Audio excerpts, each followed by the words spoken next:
Ayan, yan ang ulam nila. Pininyahang manok.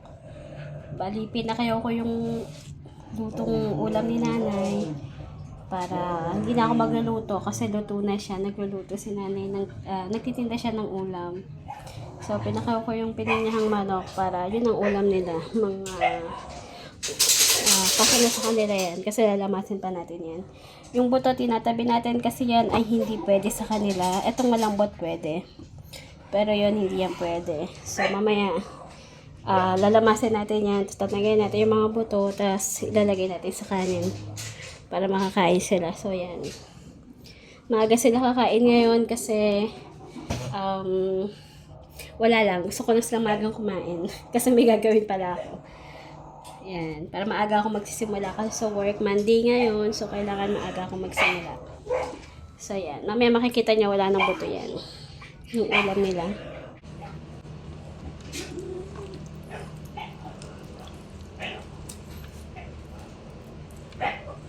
Lagyan natin yung buto. Yung mga malalambot siguro pwede. Pero yung matitigas, hindi na pwede. Pwede. Tabi natin yung mga hindi pwedeng buto.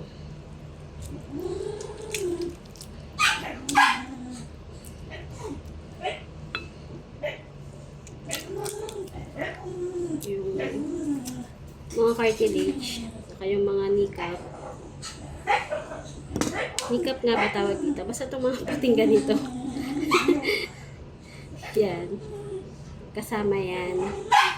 Mga ganito hindi pwede. Sabi, pwede daw magpakain ng buto, basta raw. Pero, since hindi ako nagpapakain ng raw food,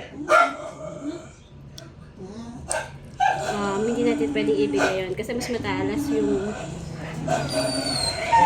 yung luto na buto kaysa sa hilaw. Mas digestible, mas na-digest yung mga hilaw na buto kaysa sa luto na. Ito pwede siguro yan kasi malambot lang naman. So yan, yun ang pininyahan.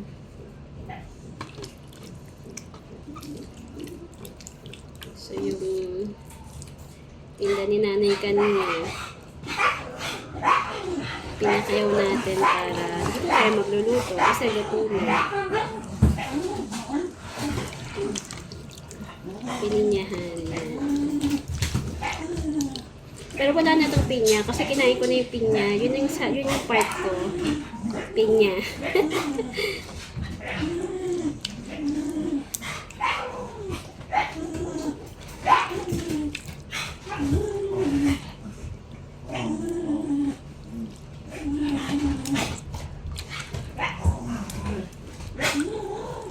Pag-iwahiwalay natin para malagyan lahat sila ng chicken. Nilagyan ko na rin siya ng konting water para sabaw dun sa kanin nila.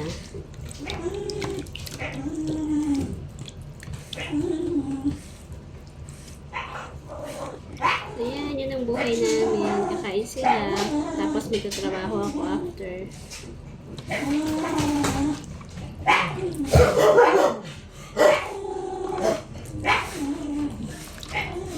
Okay.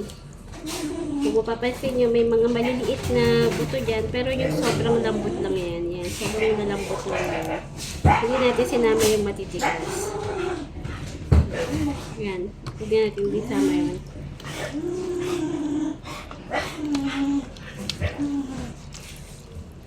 Ayan. Okay. Peace out muna. Kaya ako may dog food kasi kinapos ng kanin. Pero okay lang yan. Ayan natin lang.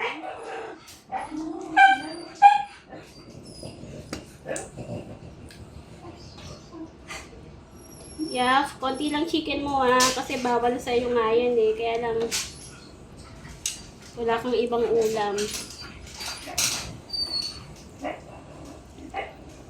So yan.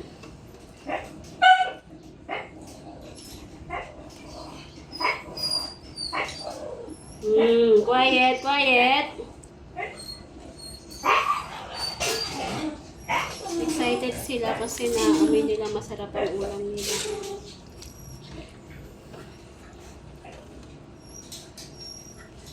Ito na sa baw. Isa, dalawa, tatlo, apat, lima, anim, ito, walo. Wait lang.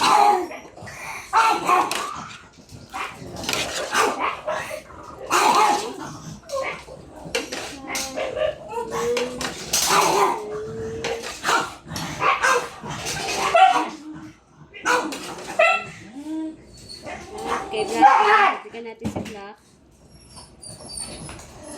Ayan. Mamaya sasoli natin itong tray kay nanay kasi bukas magtitinda siya. Ayan. Nakabukod yung buto, hindi siya kasama.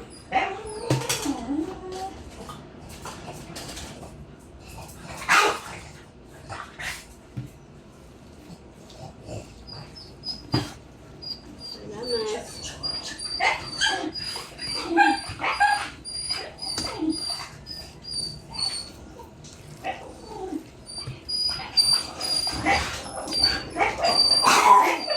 Hey, quiet.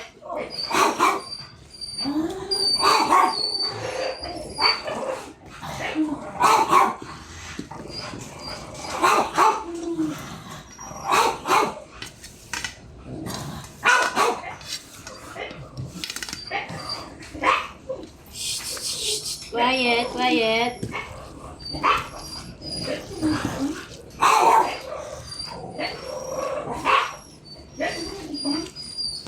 So, ganyan talaga sila pag oras ng pagkain. May ingay sila. Pero, dahil lang yan sa excitement. Kasi gusto nila kumain.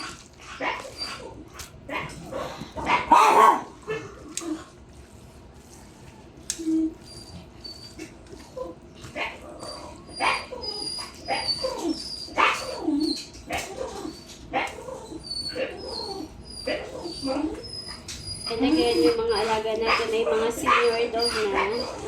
Kaya once a day na lang sila kung kumain. Pero marami. Kita niyo naman marami yung pagkain. Pero in between, may mga ano yan, snacks. May mga crackers sila. Dog food. Pero yung full meal, tuwing gabi. So, ayan. Papakainin na natin sila.